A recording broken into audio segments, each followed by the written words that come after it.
Let us take another question related to spheres.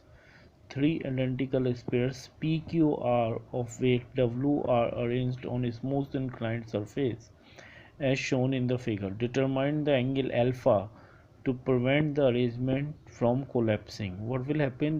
This angle alpha is given.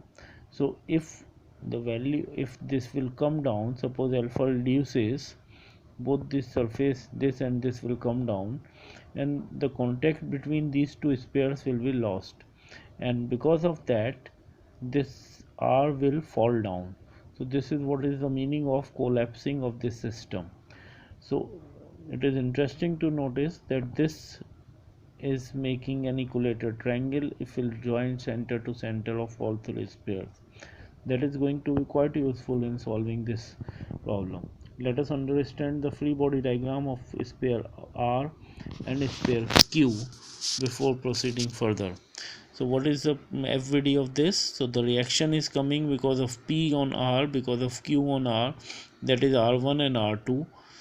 The angle is going to be 30 and 30. Basically this is making 60. So this is going to be at 30 and 30, and weight W is acting downward. The FVD of this is shown. R opposite to R2 there will be a reaction on Q because of R.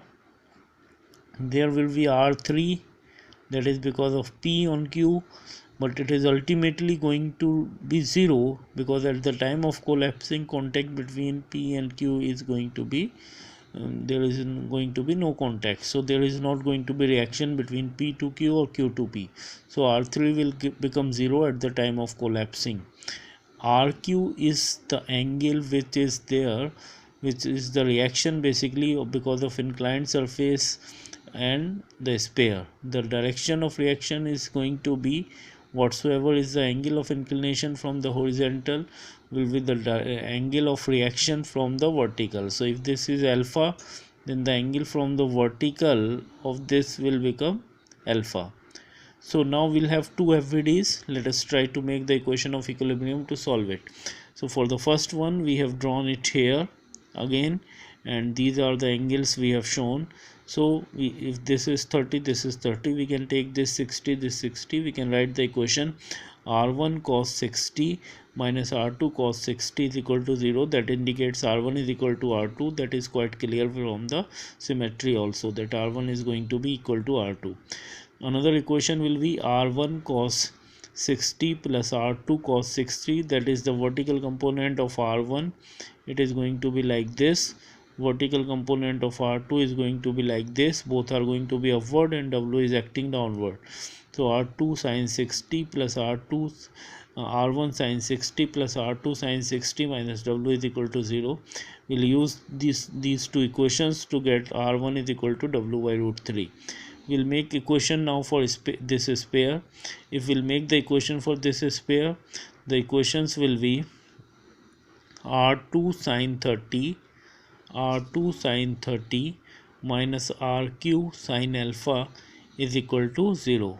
R2 sin 30, because this angle is 30, so this side is going to be sine and this side is going to be cos side.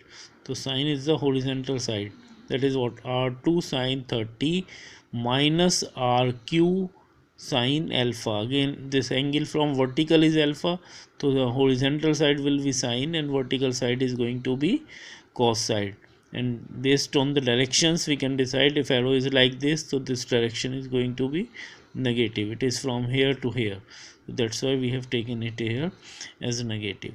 So we have written now R2 cos 30, vertical equation R2 cos 30, that is downward, minus sign RQ cos alpha, vertically upward, positive sign, minus W is acting downward, is equal to 0.